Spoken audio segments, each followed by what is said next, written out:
quand ici, donc, dans un centre spécialisé comme l'ERNI, si je devais faire des statistiques sur le nombre de patients qui consultent pour ils ne se concentrent pas, ils ne se concentrent pas, ils ne se concentrent pas en classe, ça remplirait tout le tableau. Donc pour vous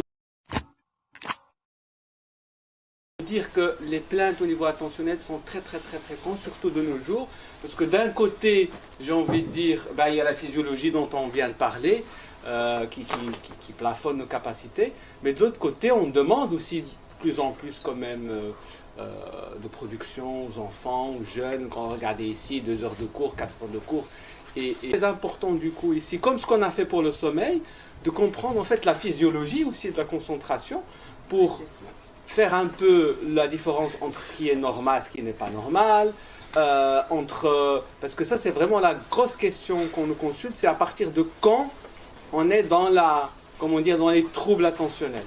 Il va falloir... Concentration, il y a beaucoup et de plus en plus de jeunes qui viennent consulter pour troubles de l'attention et de la concentration du coup. Le problème, c'est que, en fait, des fois, c'est pas des troubles. C'est juste que c'est comme un muscle la concentration. Donc, c'est-à-dire que si tu n'étudies pas pendant 2-3 ans, tu vas pas lire un livre, tu vas arriver avec une attention de 5 minutes. Mais au fur et à mesure, plus tu vas t'exercer, plus tu vas progresser dans l'attention. Alors après, il y a toujours le plafond de 45 minutes. Donc c'est rare. Le plafond, généralement, pour tout le monde, il est à 45 minutes. Mais c'est le max. Donc si vous êtes à 5 minutes d'attention aujourd'hui, c'est pas forcément que vous avez des troubles d'attention, c'est peut-être juste que vous n'avez pas travaillé votre attention. Et donc ça va progresser. On va arriver. Donc là, on a vu la concentration tout à l'heure. Maintenant, on va voir la mémorisation. Donc ça veut dire que nous, ce qu'on a vu déjà la dernière fois, c'est comment constituer un bon cadre de travail. Puis on a vu la concentration. Maintenant, on va voir la mémorisation. La mémorisation, comme je vous l'ai dit, c'est un muscle. Donc c'est-à-dire que ça se travaille. Donc au fur et à mesure que vous allez travailler la mémorisation, au mieux vous allez mémoriser. Comment ça fonctionne? Alors, on va faire un petit exercice. Ce que je disais, c'est que la meilleure technique pour évaluer ça, c'est faire du rappel. Ou expliquer à quelqu'un, comme tu as dit. Ou parler à voix haute, ou réécrire en 5 minutes tout ce que tu as vu. Mais de manière très brève. Et donc voilà, je vous invite à le faire. Je vous invite à le faire quand vous faites du travail actif et quand vous faites du travail passif. Je vous invite à le faire quand c'est un cours qui vous intéresse et un cours qui ne vous intéresse pas. Et vous allez voir. Mais donc la chose qui est autant importante que la phase de travail, c'est la phase de rappel. Essayez de le faire petit à petit et normalement vous n'aurez pas de soucis à la vie.